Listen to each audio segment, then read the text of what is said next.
Hola, pues continuamos con esta segunda parte de en nuestro módulo Estrategias Jurídicas para el abordaje de casos y tramitación de expedientes. Ya veíamos en esta primera parte acerca de esta metodología que plantea el protocolo para juzgar con perspectiva de género de la Suprema Corte de Justicia, cómo hay que considerar estas diferencias entre mujeres y hombres, estos estereotipos, que no existan estos prejuicios al momento de poder hacer estos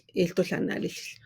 La metodología que nos propone la Suprema Corte de Justicia de la Nación tiene que ver con cuatro puntos fundamentales. Uno, cómo realizamos la determinación de los hechos y la interpretación de las pruebas. Este contexto y la situación de las personas, las relaciones probables de discriminación, estos estereotipos existentes y el comportamiento esperado a través de estos estereotipos o de estos prejuicios que pueden haber en relación con las personas. En segundo lugar, la determinación del derecho aplicable. ¿Cuál es este marco jurídico de orden estatal, nacional, internacional? Todo este piso mínimo que nos va marcando la norma jurídica de acuerdo a la teoría del derecho. Por otro lado, para aplicar esta metodología, nos encontramos con la argumentación. Estos principios de derechos humanos, esta interpretación conforme al principio de constitucionalidad, al principio de convencionalidad y en análisis de género para observar algún proceso revictimizante. Y finalmente, este concepto de la reparación del daño, que son estas medidas para revertir estos procesos de desigualdad y de discriminación en favor de las personas, a favor de quienes estamos procurando, administrando justicia en este caso. Y dentro de las obligaciones que nos marca esta metodología de la Suprema Corte de Justicia de la Nación, hay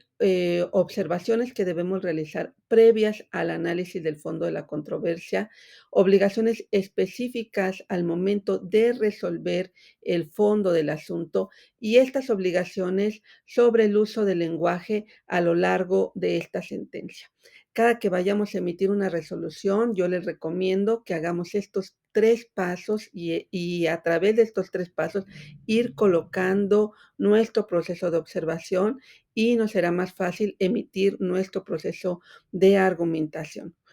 Por otra parte, tenemos también como obligaciones respecto a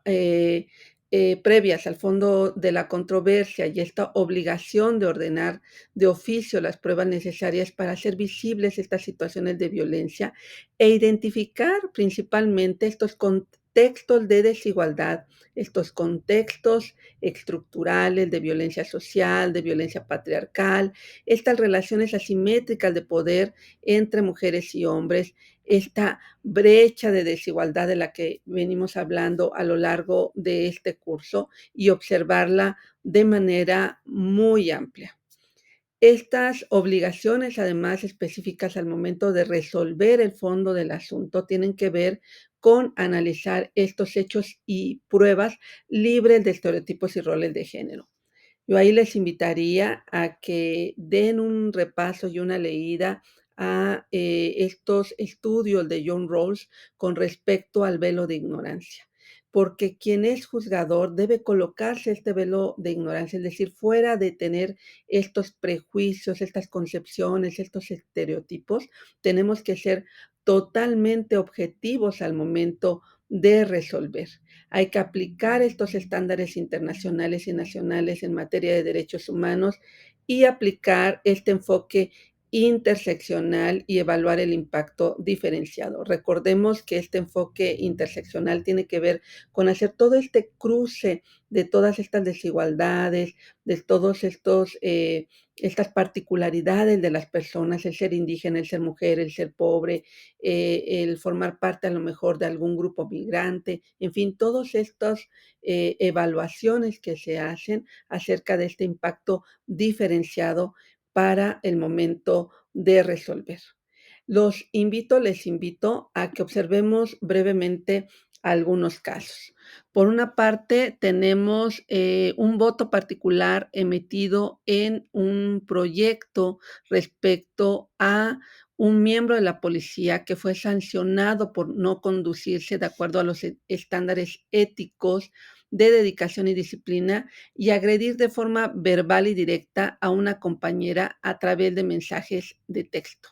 Sin embargo, en la sentencia no se argumentó con perspectiva de género esta relación asimétrica de poder. Tendría que haberse observado dentro de la sentencia actos de hostigamiento o de acoso sexual en el caso de ser personas que ostentaban el mismo cargo, el poder advertir a lo mejor dentro del testimonio de la víctima procesos recurrentes de violencia, de discriminación, de desigualdad, reconocer la desventaja histórica de las mujeres con respecto a los hombres, a pesar de estar ejerciendo las mismas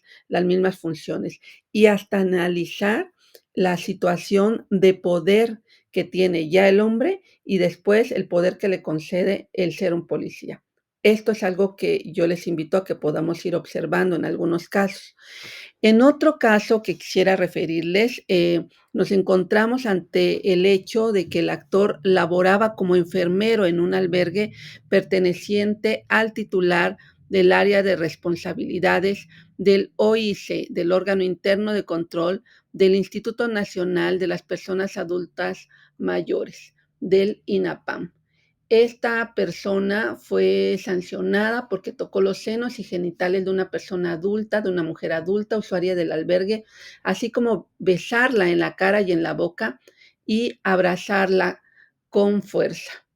Este asunto consideró el análisis de la perspectiva de género al momento de resolverse, por ese acto fue sancionada esta persona, porque se observó justamente estos procesos de desigualdad, de violencia, de hostigamiento sexual.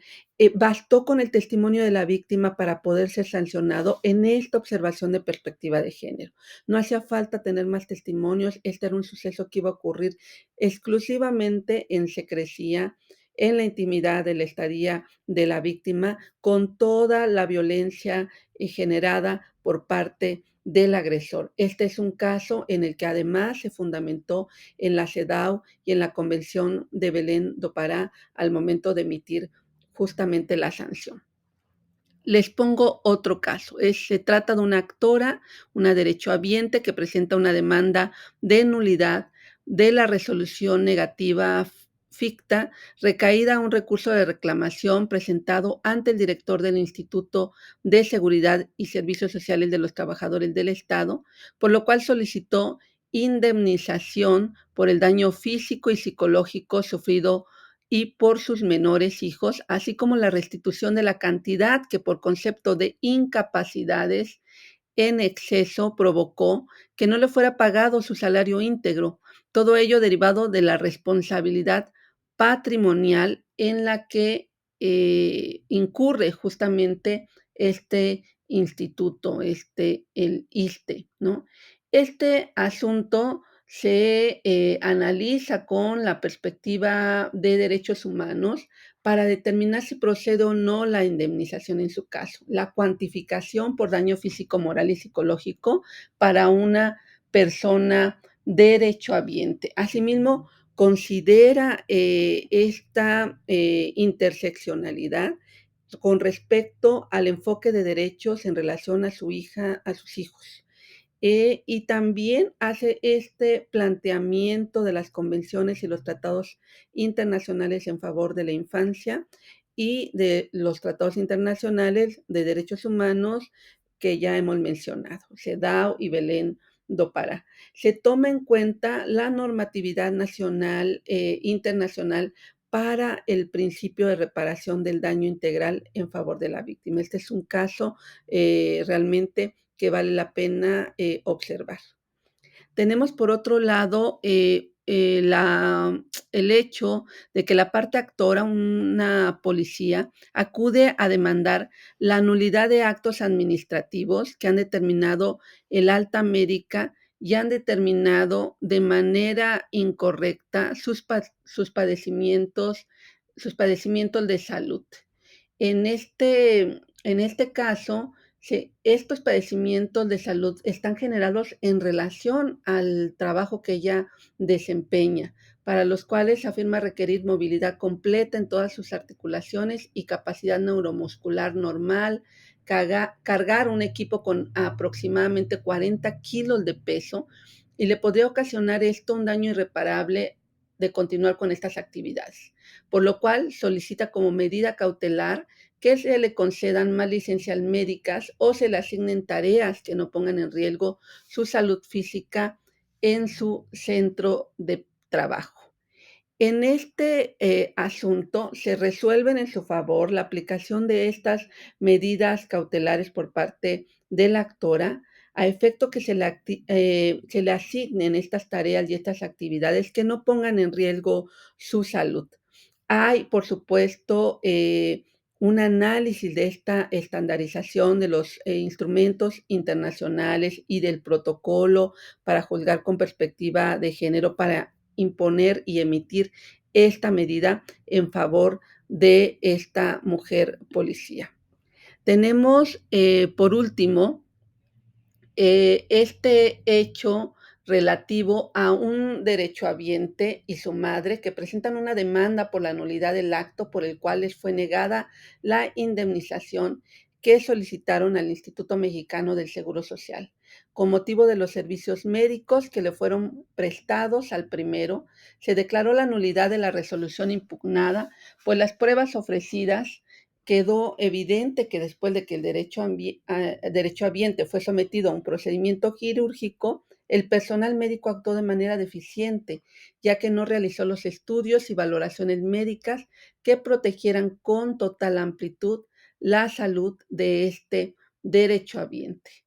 Este asunto se analiza y resuelve con enfoque de derechos humanos, ya que luego de la revisión de los hechos se pudo determinar el menoscabo al derecho a un nivel de vida adecuado y a la salud y a la dignidad humana, ya que el Instituto de Salud demandado no procuró la asistencia médica necesaria a este derechohabiente, ocasionándole un daño irreparable a su salud, poniendo en riesgo su vida. En este sentido, se reconoce el derecho a una indemnización tanto para el derechohabiente como para su madre, quien lo acompañó en todo el proceso médico. Asimismo, se analiza esta relación asimétrica de poder que existe entre las personas usuarias